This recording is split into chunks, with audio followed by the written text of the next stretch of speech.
우리 이번 강은 유형자산 단원에 대해서 살펴보도록 하겠습니다. 자, 유형자산의 뜻이 뭐죠? 형태가 있는 자산을 우리가 유형자산이다 라는 말을 쓰는 겁니다. 그래서 첫 번째 유형자산은 형태가 있어요. 형태가 있고, 두 번째 조건은 장기입니다. 장기. 장기간 영업 목적에 사용할 것.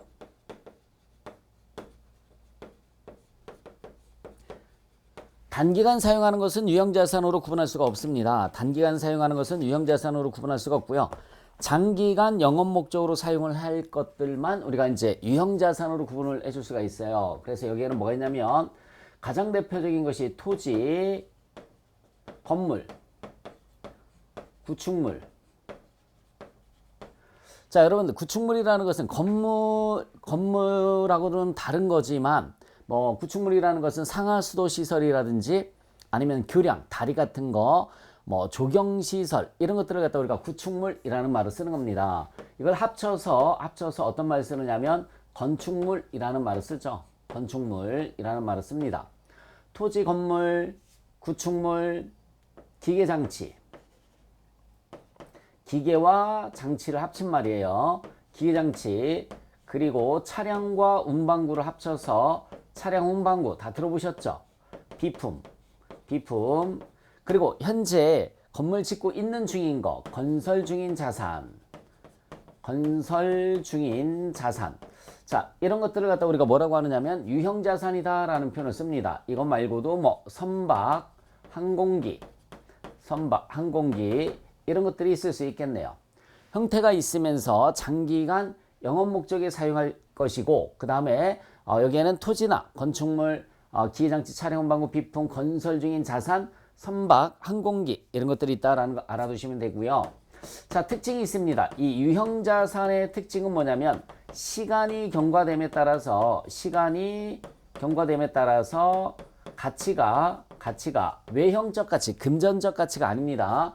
외형적 가치가 하락한다는 얘기죠. 가치가 하락하는 것.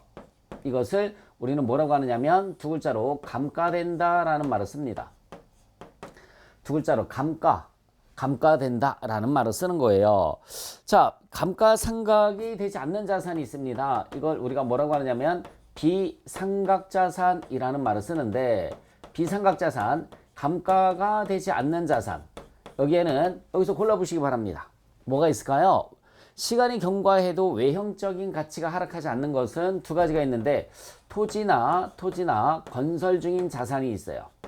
토지나 건설 중인 자산은 외형적인 가치가 하락하지 않는다. 그래서 요거 5번에 있는 비상각자산에 관련된 것은 여러분들께서 암기를 좀 해주셨으면 좋겠습니다. 자, 이 유형자산 중에 구분을 좀 간단하게 해드리면은, 만약에 비영업용 토지를 구입을 했다. 비영업용 토지를 구입을 했습니다. 자, 비영업용을 다른 말로 뭐 투자용 이런 말 쓰죠. 투자용. 영업용으로 구입한 게 아닙니다. 그러면은 이거는 토지가 아니라 투자부동산으로 분개를 해주는 거예요. 투자부동산으로서 대변의 현금 뭐 이렇게 분개를 해줍니다. 이건 어디에 속하느냐면 투자자산에 속하는 거죠. 투자자산에 속합니다. 만약에 비영업용 건물을 구입을 했습니다. 비영업용 건물을 구입을 했을 때도 역시 마찬가지 투자부동산으로 분개를 해줘요. 투자부동산 대변의 현금 이렇게 분개가 되는 겁니다. 역시 마찬가지 투자자산에 속하는 거죠. 그러면 우리가 여기서 말하는 토지나 건물은 조건이 영업용이라고 그랬어요. 그렇죠? 영업용, 빗자가 빠져서 영업용, 자, 토지를 구입을 했습니다. 영업용 토지를 구입을 했어요. 그러면 이때 토지라는 말을 쓰는 거예요. 토지, 대변의 현금이라는 말을 씁니다. 이게 투자자산이 아니라 어디에 속하는 거냐면 유형자산에 속하는 겁니다. 유형자산. 역시 마찬가지 영업용 건물을 구입을 했다라고 나오면 영업용 건물을 구입을 했습니다. 영업용 건물. 내가 만약에 제조업이다. 물건을 만드는 볼펜을 만드는 회사다. 그래서 볼펜을 만들기 위해서 땅을 사갖고 왔다.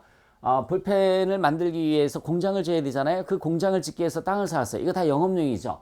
영업용입니다. 이런 것들은 토지라고 하는데 내가 투기 목적으로 또는 투자 목적으로 땅이나 건물을 사왔다. 이걸 우리가 이제 비영업용이다라는 말을 쓰는 겁니다. 그래서 비영업용일 때는 투자부동산, 영업용일 때가 토지와 건물 이렇게 분개를 해주시면 되는 거예요. 토지와 건물, 그래서 유형자산에 속하는 겁니다. 참고로 우리는 부동산 매매업이다. 부동산 매매업. 그래서 판매용, 즉 판매 목적이죠. 판매용 토지나 건물을 구입을 했습니다. 판매용 토지나 건물을 구입을 했어요. 우리는 건물을 사다가 판다라고 한다는 얘기죠. 땅을 사다가 판다라고 하면 이것은 상품, 판매 목적이니까 상품, 대변의 현금 이렇게 분개가 될 겁니다. 이거는 어디에 속하는 거냐면 재고자산에 속하는 거예요. 재고자산에 속하는 겁니다. 그래서 목적에 따라서 영업용이냐 아니면 비영업용이냐 아니면 판매용이냐에 따라서 서로 다르다라는 것만 기억을 해주셨으면 좋겠습니다. 자, 어쨌든 토지는 여러분들 토지는 비상각자산입니다. 비상각자산이에요. 비상각자산.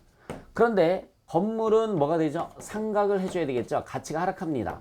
여기에서도 토지는 뭐가 되느냐면 비상각자산이고요. 건물은 뭐가 될까요? 상각입니다. 재고자산은 무조건 비상각이에요. 재고자산은 무조건 비상각자산으로 분류가 걸 기억을 해주셨으면 좋겠습니다.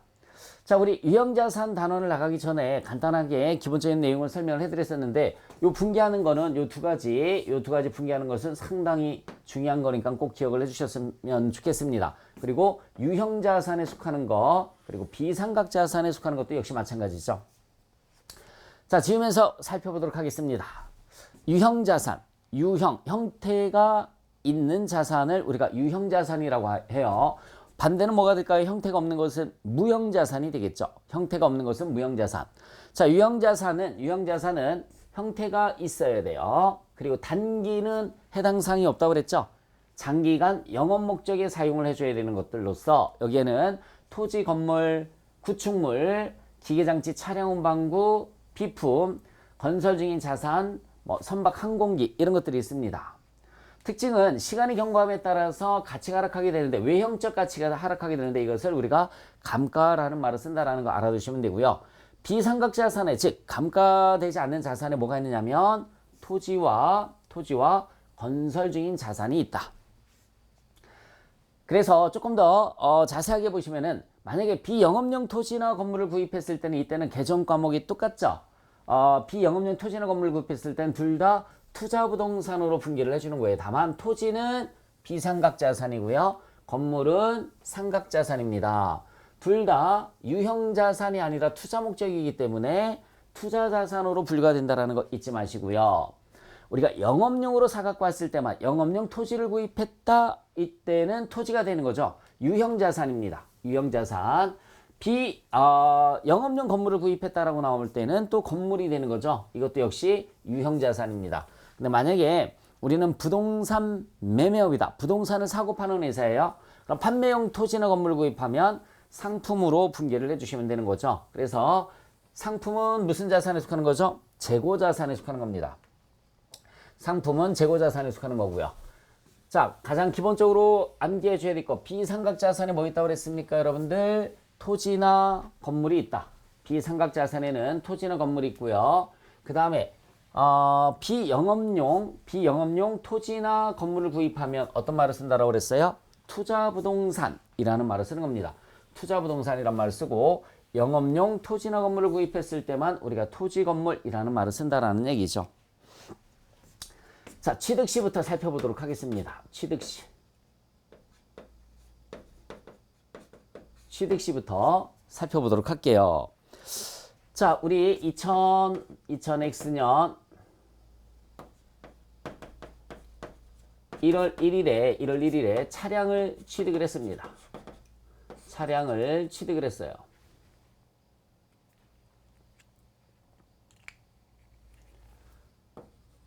차량을 얼마에 취득했느냐면 980만 원에 취득을 했습니다. 980만 원에 취득을 했고요. 취득세 등 취득세 등 20만 원을 지급을 했어요. 우리 자동차나 땅이나 건물을 취득하게 되면 취득록세를 납부를 하게 됩니다. 취득록세를 납부를 하게 되고요. 그 다음에 내용연수는 5년이다. 그러면 이거는 5년간 사용할 수 있다라는 얘기죠. 가장 기본적인 뜻은 5년간 사용할 수 있다라는 얘기예요. 잔존가액은 취득 원가의 10%다. 있는 그대로 설명을 해주면은 5년간 자동차를 평생 타지는 못할 거 아니에요. 그렇죠? 우리 회계상에서 일반적으로 자동차는 5년간 타는 걸로 다 해라. 잔존가액은 취득원가의 10%다라는 말은 뭐냐면 5년 뒤에 팔았을 때 받을 수 있는 금액은 취득원가의 10%다라고 해서 알아두시면 되는 겁니다. 분계를 하면 차변의 차량 운반구가 되겠죠. 차변의 차량 운반구. 토탈 나간 돈이 1,000만 원이에요. 1,000만 원. 대변에는 현금이 얼마냐면 1,000만 원이 됩니다. 차변에 차량 운반구 1,000만 원, 대변에 현금 1,000만 원. 그래서 이 차량 운반구 1,000만 원은 취득가액에 여러분들 취득가액이 980만 원이죠. 취득가액에 플러스 취득 재비용을 더해준 거예요. 취득 재비용을 더해서 이것을 우리는 뭐라고 하느냐면 취득 원가라는 말을 쓰는 겁니다. 취득 원가. 취득가액에 취득 재비용을 더해서 취득 원가라는 말을 쓰는데, 자, 이 취득 재비용에는 어떤 것이 있느냐면 취득 재비용에는 취득록세가 있겠죠. 당연히 취득록세라는 게 있습니다. 뭐 운송비도 들어갈 테고요. 운송비, 그 다음에 운송보험료. 만약에 미국에서 자동차를 수입하는 거다라고 하면 배에 실어서 올 거 아니에요. 그쵸? 그래서 배가 풍랑에 맞아서, 그죠? 만나서 침몰될 수도 있으니까 운송보험료 같은 것도 들어놔야 됩니다. 그 다음에 하역비라는 것도 있고요. 하역비, 뭐 설치비,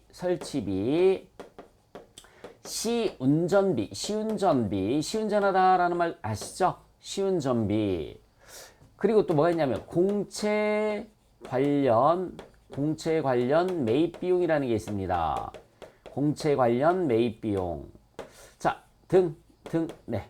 이런 것들을 우리가 뭐라고 하느냐면 취득 재비용이라는 말을 쓰는 거예요. 그래서 이러한 취득 재비용은 모두 취득가액의 플러스에서 취득 원가를 구성하는 거다라는 걸 기억을 해주셨으면 좋겠습니다. 시험 문제가 취득록세를 현금으로 지급하다 대변의 현금, 차량 운반구. 만약에 토지면 토지, 건물이면 건물 이렇게 분계를 해주시면 되는 거죠. 운송비, 운송보험료 다 차량 운반구 또는 토지 또는 건물 이렇게 자산 취득 원가에 포함을 하는 거니까 해당 자산으로 분계를 해줘라 라는 얘기입니다. 운송보험료 지급했다 대변의 현금, 차변의 보험료 틀린 거라고요. 그냥 보험료를 지급을 했을 때는 보험료가 맞아요. 그냥 보험료, 뭐 화재 보험료나 또는 뭐 그냥 자동차 보험료 이런 것들은 보험료가 맞아요. 다시 한번 우리 자동차를 사면 자동차 보험을 들죠. 그거는 보험료가 맞아요. 근데 운송보험료는 보험료로 분계를 하는 것이 아니라 이렇게 취득원가에 포함을 시켜라 라는 얘기죠. 그래서 분계 자체를 차량운반구 이렇게 해주는 겁니다. 이거 다 차량운반구로 분계를 해줘라 라는 얘기죠. 토지면 토지, 건물이면 건물로 다 분계를 해주는 거예요. 자, 여기에서 이제 공채라는 게 있는데 공채 관련 비용이 바로 뭐냐면 공채는 지방자치단체에서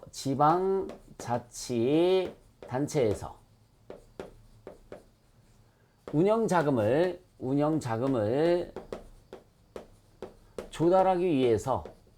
조달하기 위해서 발행하는 증권입니다. 자, 공채는 지방자치단체에서 운영자금을 조달하기 위해서 발행하는 게 공채인데, 자, 요거는 토지나 건물, 뭐 차량 다 내 이름으로 등록이 필요한 것들이잖아요. 땅도 사면 내 이름으로 등록을 해줘야 되고요. 건물도 사면 내 이름으로 등록을 해줘야 되고 자동차도 내 이름으로 등록을 해줘야 돼요. 등록을 할 때 공채라는 것을 강제로 사야 됩니다. 그래서 토지, 건물, 차량 등을 취득 시 선택사항이 아니에요. 강제로 매입을 하는 걸 우리가 이제 공채라는 말을 쓰는데 주식하고 비교를 한번 해보도록 하겠습니다. 주식을 취득을 했습니다. 주식을 구입을 했어요. 주식을 구입을 했어요. 시가는 8만 원이고요. 시가는 8만 원이고 액면가액은 10만 원이다. 여기에서 시가는 다른 말로 표현하면 공정가액과 똑같은 말입니다. 자, 구입을 했으니까 대변에 현금 나갈 테고요. 대변에 현금이 나갈 테고요. 차변에 만약에 뭐 단기 매매 증권이다라고 하면 단기 매매 증권 이렇게 분개를 해주시면 되겠죠. 또는 뭐 장기 투자 목적이다라고 하면 매도 가능 증권으로 해도 상관이 없는 거고요. 자, 주식은 액면가액이 필요가 없어요. 시가로다가 구입을 하는 겁니다. 현재 거래되고 있는 금액이잖아요. 시가가 다른 말로 공정가액이라고 한다고 그랬습니다. 현재 거래되고 있는 금액을 우리가 시가다라는 말로 쓰는 거예요. 그래서 주식을 구입하였다라고 나왔을 때 시가가 8만 원이고 액면가가 10만 원이면 주식은 액면가가 필요가 없다. 시가 8만 원으로 이렇게 취득을 하는 겁니다. 대변에 현금 8만 원, 차변에 단기 매매 증권이 8만 원이에요.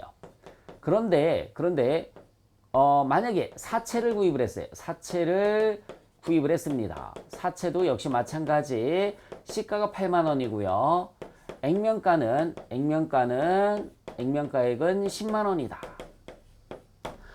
자, 채무증권 단원에서 여러분들 사채 배웠을 거예요. 채무증권 단원에서 사채 배웠을 겁니다. 만기는 3년이다. 만기가 붙죠? 예, 여기에는 만기가 붙어요. 만기는 3년이다. 이 뜻이 뭐죠? 하나, 둘, 셋. 3년 뒤에 액면이 얼마라고 그랬습니까? 10만 원이고요. 시가가 8만 원이다. 현재 가치가 8만 원이다 라는 얘기죠. 8만 원이에요.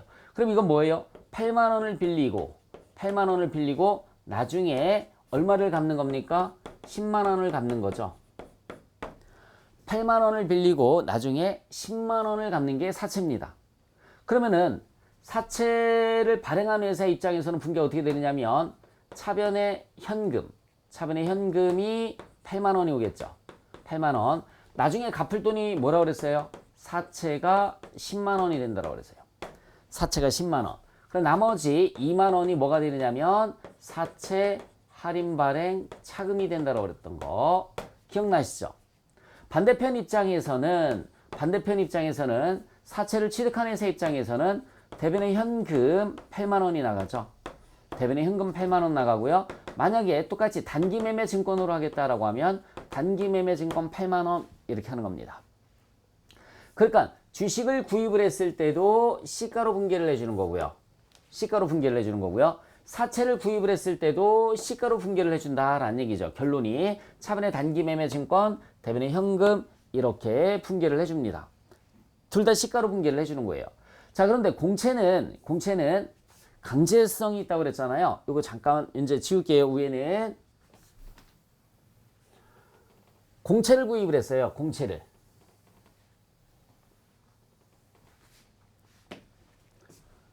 자, 공채를 구입을 했습니다. 시가는 8만 원이고요. 시가는 8만 원이고 액면가는 똑같이 10만 원이에요. 만기는 몇 년이냐면 3년입니다. 만기는 3년. 똑같아요. 그래서 공채는 누가 발행을 하는 거라고 그랬어요? 지방자치단체라고 그랬잖아요. 그죠? 지방자치단체에서 발행을 하는 거라고 그랬습니다. 그러면 하나, 둘, 셋.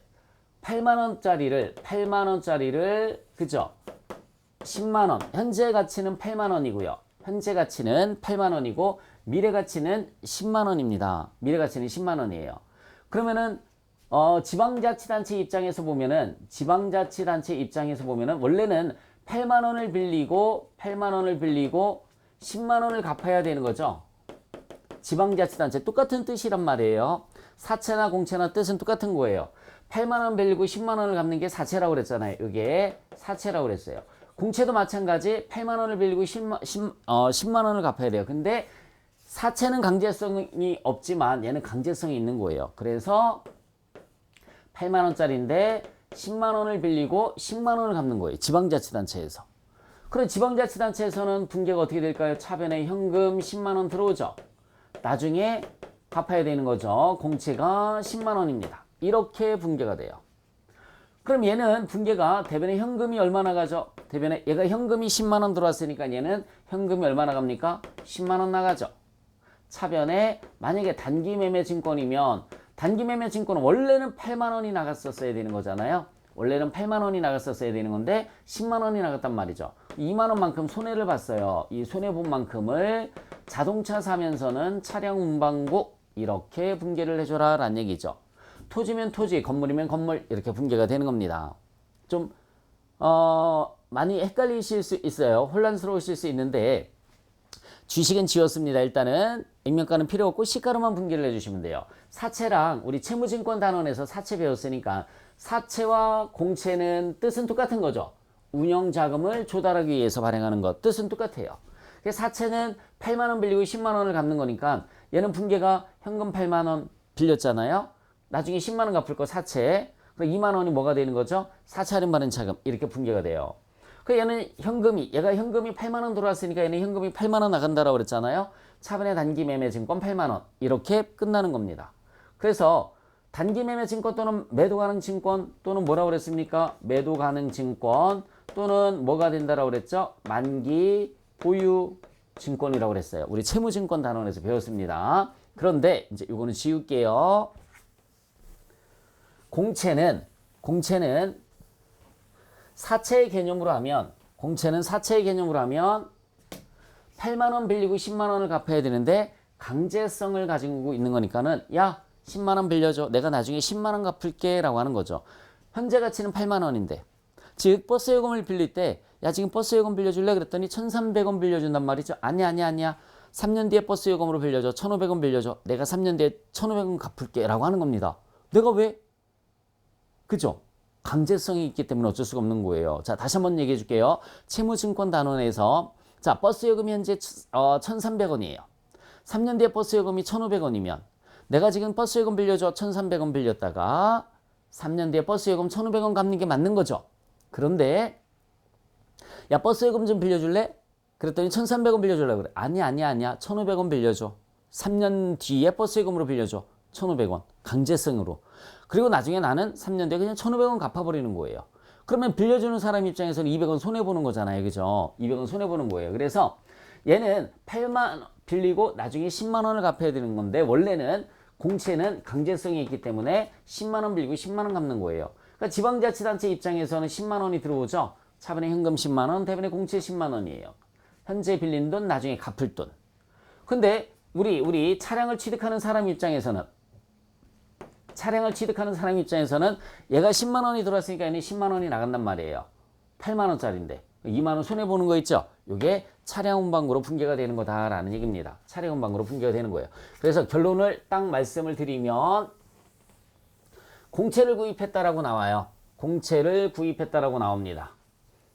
그러면 붕괴는 대변의 현금 액면가로 나가는 거예요. 10만 원 이렇게 대변의 현금 10만 원 차변에는 단기 매매증권 8만 원 시가로다가 처리를 해주는 겁니다. 또는 뭐 매도 가능 증권 또는 만기 보유 증권 이렇게 처리를 해주시면 돼요. 2만 원 손해 보는 거 있죠. 2만 원 손해 보는 것은 차량 운반구 차값에 더해주는 거예요. 만약에 토지를 살 때다 그러면 토지 또는 건물을 살 때다 그러면 건물 뭐 이런 식으로 붕괴를 해주시면 되는 겁니다. 자, 요거 꼭 기억을 해주셨으면 좋겠어요. 자, 그 다음에 근데 우리는 여러분들 혹시 차 갖고 계신 분들 공채 있나요? 그러면 차 사는 분들은 공채 반드시 사야 돼요. 또는 집 살 때 공채 사나요? 우리 필요가 없잖아요. 그쵸? 지금 잘 보시기 바랍니다. 버스 요금만 빌려줘. 내가 1,300원 빌려주려고 그랬더니 아니 3년 뒤에 버스 요금으로 빌려줘. 1,500원.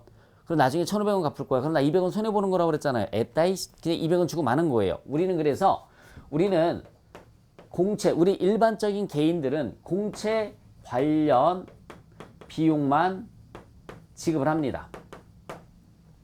공채 관련 비용만 지급을 해요. 이걸 갖다가 우리가 할인료라는 말을 씁니다. 할인료만 지급을 해요. 그럼 이건 무슨 말이냐면 내가 손해보는 것만 주는 거예요. 필요가 없으니까 현금 2만 원. 내가 손해 보는 것만 주는 겁니다. 우리 일반 개인들은 대변에 현금 2만 원, 차변에 차량 운반구 2만 원 이렇게 분개를 해주시면 되는 거죠. 회사도 굳이 공채를 가지고 있다가 나중에 지금 10만 원에 사서 나중에 10만 원 돌려받을 이유가 없잖아요. 다시 한번 말씀드릴까요? 지금 8만 원짜리인데 10만 원에 샀잖아요. 10만 원 사서 나중에 10만 원 받고 의미가 없어요. 그래서 회사도 그냥 에이 알았어 2만 원만 줄게. 그래서 공채 관련 비용만 지급을 할 수가 있어요. 이렇게 할인료만 지급을 할 수가 있는데 이때 분개는 2만 원만 분개를 해주시면 돼요. 차변에 차량 운반구 2만 원, 대변에 현금 2만 원 이렇게 분개를 해준다라는 거 두 가지 형태로 알아두시면 돼요. 얘는 구입을 한 거고요. 얘는 그냥 관련 비용 즉 할인료를 지급한 겁니다. 할인료를 지급했을 때 회계 처리 이렇게 해주시면 된다는 걸 알고 계시면 되겠죠. 자, 취득재 비용에 취득록세, 운송비, 운송보험료, 하역비, 설치비, 시운전비, 공채 관련 비용이 있다라는 거 알아두시면 되고요. 이런 비용은 모두 어디에 취득원가에 포함을 시켜라. 취득원가에 포함을 시켜라. 제일 중요한 게 이제 공채 관련 비용이라고 그랬습니다. 공채는 지방자치단체에서 운영자금을 조달하기 위해서 강제로 파는 게 공채예요. 안 살 수가 없습니다. 그러면 우리 이름으로 등록이 안 돼요. 그래서 분개가 공채를 구입했다라고 나오면 대변의 현금, 액면가로 지급이 되는 거고요. 시가로 단기매매 증권 또는 매도가능 증권 또는 만기보유 증권 시험 문제에서 주어집니다. 뭘로 다 하라고. 그럼 나머지 손해보는 금액은 차량, 운반구나 토지나 건물 이렇게 분개를 해주시면 되고요. 만약에 공채 관련 비용만 지급했다, 즉 할인료만 지급했다라고 하면 2만 원만 차량 운반구 대변의 현금 이런 식으로 회계 처리를 해주시면 되는 겁니다. 자, 공채 관련 비용까지 살펴봤고요. 내용 연수가 지금 현재 몇 년이라고 그랬냐면 5년이라고 그랬어요. 내용 연수가 5년. 잔존가액은 취득 원가의 10%다. 팔았을 때 받을 수 있는 금액은 취득 원가의 10%다. 그러면은 5년 뒤에 잔존가액이 5년 뒤에 잔존가액은 10%라고 그랬죠. 1,000만 원의 10%니까 얼마가 되냐면 100만 원 이렇게 되는 겁니다. 1,000만 원의 10%니까 얼마가 되냐면 100만 원이 되는 거예요. 만약에 잔존가액은 없다라고 나올 수도 있어요. 잔존가액은 없다. 잔존가액은 없다. 이렇게 나와요. 0이다. 잔존가액은 0. 그냥 폐차시켜야 된다. 받을 수 있는 금액이 하나도 없다라고. 우리 법인세법에서는 잔존가액이 0이란 말이에요. 그러면은 5년 뒤에 잔존가액은 0 이렇게 되는 거죠. 0원이다. 다시 한번 말씀드릴게요. 법인세법상 잔존가액은 0이란 말이에요. 그래서 일반적으로 우리 회계에서도 잔존가액은 0원으로 많이 봅니다.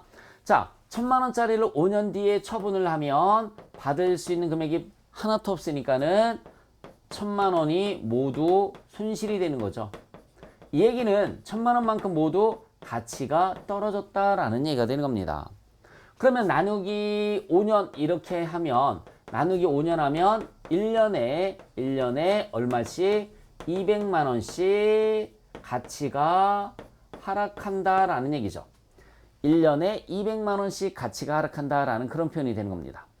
맞죠? 자, 1,000만 원에 사서 나중에 팔았을 때 받을 수 있는 금액이 하나도 없으니까 5년 뒤에 처분하면 1,000만 원이 다 손해가 되는 거죠. 나누기 5년 하면 1년에 200만 원씩 가치가 떨어진다. 그래서 이것을 우리는 뭐라고 불러주느냐면 감가, 가치가 떨어지면 비용 처리를 해줘야 되는 거. 비용 처리를 우리가 상각이라는 말을 써요. 비용 처리하는 것을 감가상각비라는 말을 쓰는 겁니다. 자, 그러면 정리를 한번 해볼까요? 1월 1일에 잘 보시기 바랍니다. 1월 1일에 차량 운반구가 1,000만 원이에요. 대신에 현금이 1,000만 원입니다. 그러면 1월 1일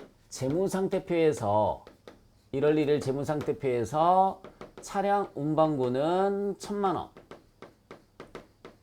이렇게 보고서를 작성을 하겠죠. 회계는 정보를 제공해 주는 거라고 그랬잖아요. 그죠?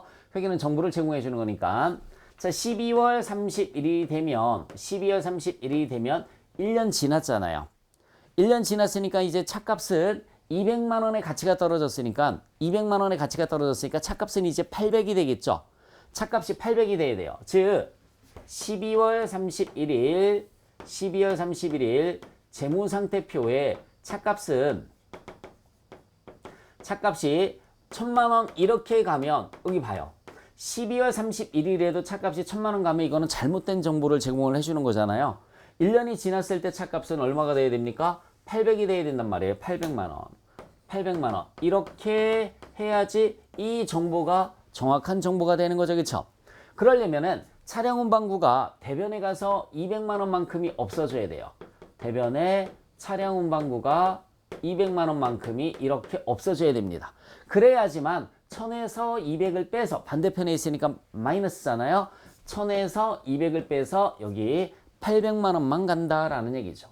그러면 차변에 뭐죠? 대변에 차량 운반구 200만 원 차변에 그 200만 원어치 파는 게 아니잖아요. 팔을 수도 없는 거고요. 가치가 떨어진 거니까 이것을 우리는 감가상각비라는 말을 쓰는 거예요. 감가상각비 200만 원 이렇게. 그래서 매년 결산시가 되면 이렇게 감가상각비 분계를 해줘야 된다.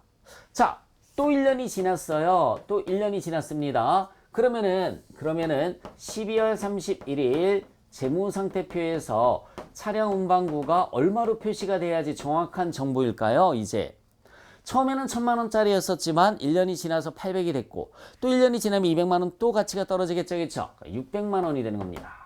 600만 원. 이렇게. 그러려니까 분계는 대변이죠. 대변에 차량 운반구가 또 200만 원이 또 줄어들어야 돼요. 매년 200만 원씩 가치가 떨어진다고 그랬죠. 그래서 차변에 뭐라고 하느냐면 감가상각비라는 말을 쓰는 겁니다. 금액은 200만 원이고요. 금액은 200만 원. 자, 다시 한번 말씀드리겠습니다. 매년 결산시가 되면 이렇게 감가상각을 해줘야 된다는 거 잊지 마시기 바랍니다. 차변에 차량 운반구 1000만 원, 대변에 현금 1000만 원. 그럼 차값은 1000만 원으로 보고가 되는 거고요. 1년이 지나면 200만 원의 가치가 떨어진다라고 말씀을 드렸으니까는 대변에 여기 800으로 보고가 된다는 얘기야. 그래서 대변에 차량 운반구 200, 차변에 감가상각비 200.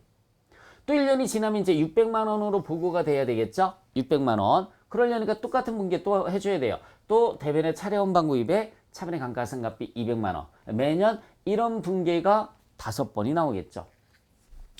자, 요 밑에 거는 살짝 지우고서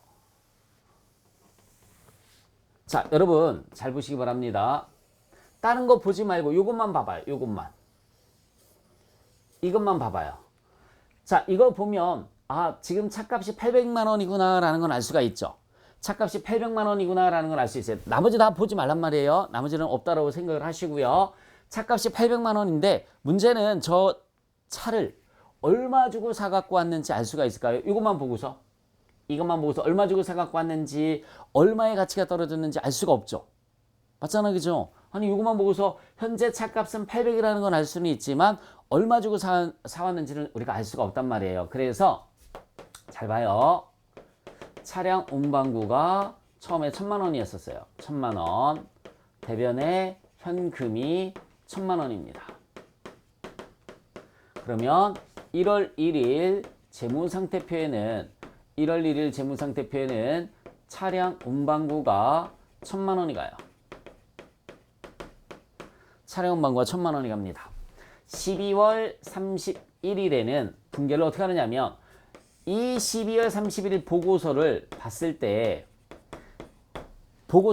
때 차량 운반구는 1000만 원에 샀다. 200만 원의 가치가 떨어져서 현재 800만 원짜리다. 이렇게 한눈에 볼 수 있게끔 해줘야 된단 말이에요. 1000만 원짜리가 200만 원의 가치가 떨어져서 현재 800만 원 한다라는 얘기죠. 조금 당겨서 써볼까요?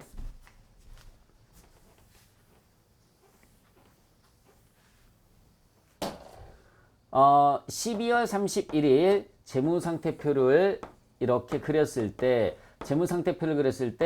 차량 운반구는 1,000만 원에 샀다. 1,000만 원에 샀다. 200만 원의 가치가 떨어져서 현재 800만 원이다. 한눈에 이렇게 봐야지만 그죠? 우리가 보기가 편하겠죠. 그러니까 분계가 차변의 감가상각비는 200만 원인데 차변의 감가상각비는 200만 원이에요. 200만 원. 대변에 차량 운반구로 쓰면 안 된단 말이에요. 그럼 이렇게 표시가 되니까 차량 운반구에 마이너스 계정을 하나 만들어 주시면 돼요. 마이너스 계정. 차감되는 계정을 하나 만들어 줘요. 대손충당금 차감되는 계정이었었고요. 4차 할인 발행 차감도 차감되는 계정이었듯이 이번에도 차량 운반구에 차감 계정을 하나 만들어 주는데 그걸 우리는 뭐라고 하느냐면 감가상각 누계액이라는 말을 쓰는 겁니다. 200만 원. 그러면 요 밑에 차량 운반구 밑에 마이너스 감가상각 누계액 200만 원 이렇게 들어가는 거죠. 그래서 이렇게 분계하는 것을 우리는 뭐라고 하느냐면 이렇게 분계하는 것을 직접법이다 라는 말을 쓰고요. 이렇게 분계하는 것을 간접법이다 라는 말을 써요. 간접법. 얘는 직접 빼줬잖아요. 직접. 이렇게 직접 빼줬으니까 직접법이고요. 얘는 감가상각 누계액을 써서 밑에 마이너스로 들어갔으니까 간접적으로 빼줬기 때문에 간접법이다 라는 말을 쓰는 겁니다. 그럼 우리는 무슨 법을 쓸까요? 당연히 간접법을 써야 되겠죠. 이게 적절한 표현입니다. 이게 적절한 표현. 표현의 충실성이라는 말을 쓰죠. 충실한 표현 또는 표현의 충실성 다 똑같은 말입니다. 다 똑같은 말이에요. 자, 결산 시 결론이에요. 결산 시 감가상각비 계산하는 방법이 직접 계산해서 분계하는 방법이 직접법과 간접법이 있다. 직접법은 차량 운반구를 이렇게 직접 빼주시면 되는 거고요. 간접법은 차량 운반구에서 차감 계정을 하나 만들어줘라. 감가상각 누계액을 만들어주는 게 간접법이다라고 알아두시면 되겠습니다. 자, 그리고 얘는 매년 가치가 떨어지는 금액이 200만 원씩 일정하다라고 그랬죠. 그래서 매년 가치가 떨어지는 금액이 일정하다라고 그래서 이거를 정액법이다라는 말을 써요. 정액법. 가치가 떨어지는 금액이 일정하다라고 해서 정액법이에요. 그래서 공식을 하나 만들어 드리면 자, 200만 원이 어떻게 나왔어요? 1,000만 원 나누기 5년 했죠. 1,000만 원은 어떻게 나왔습니까? 여기 저를 보셔야 돼요. 200만 원의 감가상각비가 매년 올해도 200만 원, 내년도 200만 원, 그 다음에도 200만 원 똑같다라고 그랬잖아요. 그래서 200만 원씩 가치가 떨어지는데 200만 원이 어떻게 나왔냐면 1,000만 원 나누기 5년을 냈단 말이에요. 그럼 1,000만 원은 어떻게 나왔느냐? 네. 취득원가에서 잔존가액을 뺐잖아요. 그래서 취득원가 마이너스 잔존가액 나누기 내용연수 이렇게 해준 거죠. 취득원가 마이너스 잔존가액 하면 1,000만 원, 1,000만 원 나누기 내용연수에서 감가상각비가 나왔죠. 이렇게 하면 감가상각비가 계산이 되는 겁니다. 반드시 암기사항. 매년 가치가 하락하는 금액이 일정하다. 정액법은 매년 가치 하락하는 금액이 일정하다. 매년 가치가 하락하는 금액이 일정하다. 저것을 우리는 정액법이다 라는 말을 쓰고요. 결산 시 분계하는 방법에는 직접법과 간접법이 있는데 우리는 간접법을 쓴다라는 것까지 살펴보도록 하겠습니다. 다음 강의에서 감가상각비에 대해서 조금 더 자세하게 살펴보도록 할게요. 수고하셨습니다.